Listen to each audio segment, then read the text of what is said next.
case.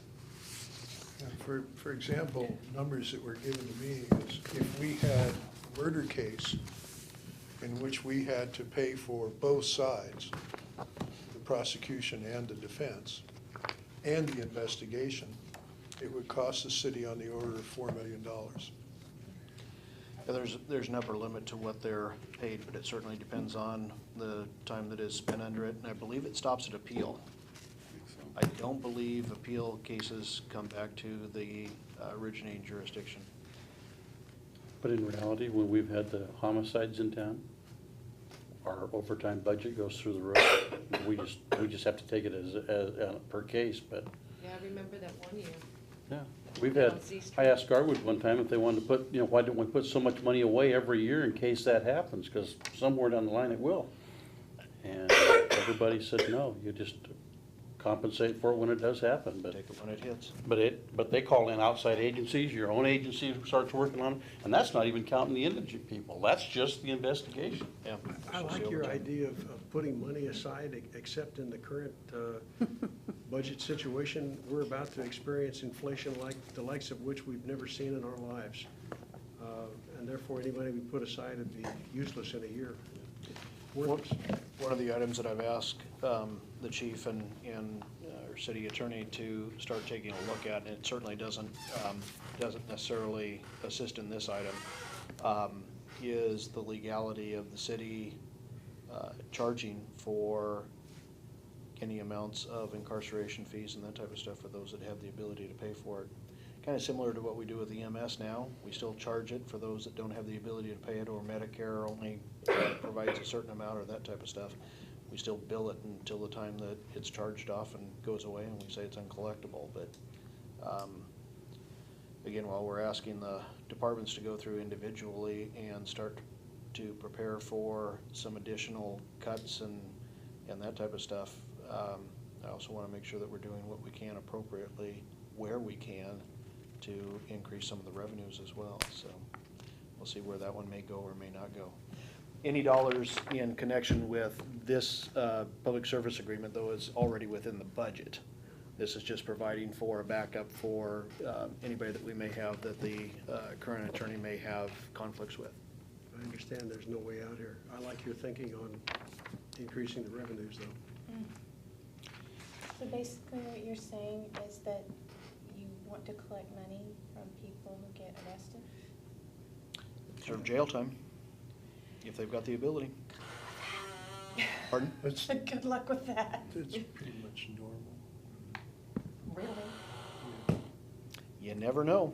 There's an awful lot of white-collar ones that end up in jail, and we end up That's paying the true. fee for them that, Don't do the crime. right now, we don't Fine and do the have time. anything in place to recover any of that. But again, the first question is if legally we can even do it.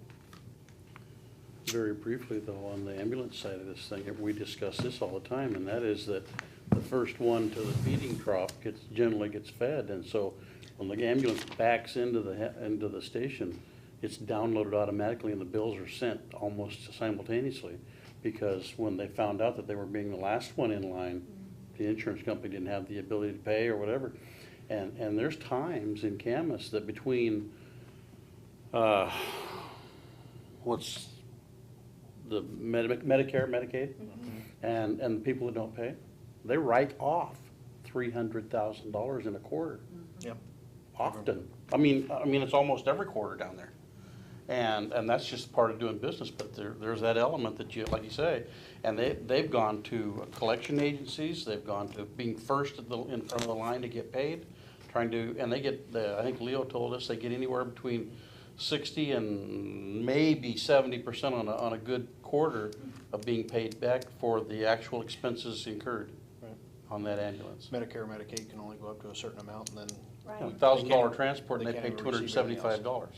Right. They just write it off. for the fun. Other questions on that item for Attorney English? The other one is a professional service agreement that I asked to have prepared and bring forward to you for Mr. Halverson.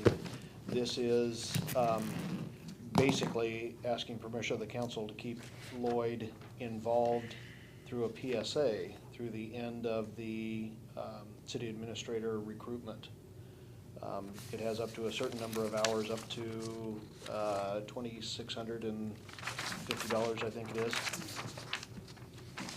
total to finish out that work that's there.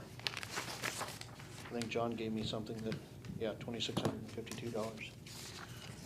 I have no problem with this. I do want to mention, I went to the Vancouver State of the City address, and Pat McDonald, the city manager there, made a point of buttonholing me and asking me how the city administrator search was going. And I said we had final interviews coming up in, at that point, 2 weeks. And he again said, if there's anything at all that the city of Vancouver can do to help out, provide people for the interview team, make suggestions, whatever. And the same is true for the finance director search. He reiterated that they would love to assist us in any way that they can. Wonderful. And Eric Holmes is on the interview panels. Yeah.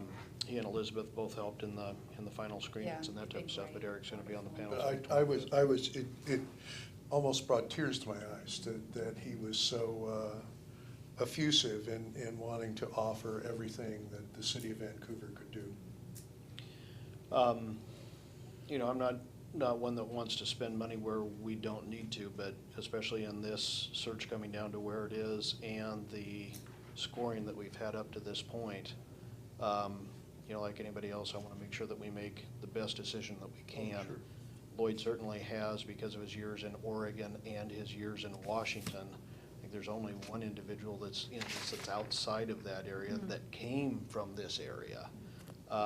And being able to draw on his expertise, not only in the final interviewing sides, but also in helping to shape and create the final negotiations and contract, I think is gonna be money extremely well spent to make sure that we've got something that's very clean and something that starts out the relationship between the city and the community and the new city administrator on the right foot.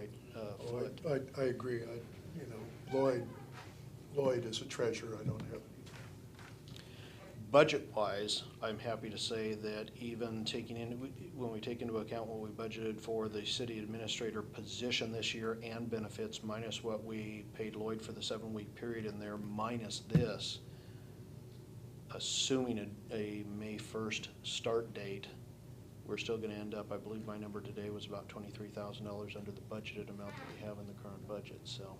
And that's benefits and salary both. I think salary-wise, we're still coming in 16,000 under. Dave? What's the hourly rate and how many hours are we talking about? 105 hours, or excuse me, $105 per hour. I think that's right at 24 hours. I've got a breakdown somewhere of each of the areas individually and the number of estimated hours, but regardless, the agreement was written to where it has certain expected services to be rendered at an amount not to go over that amount. So even if we end up in a protracted background investigation, that type of stuff, he's still committing to be there till the end.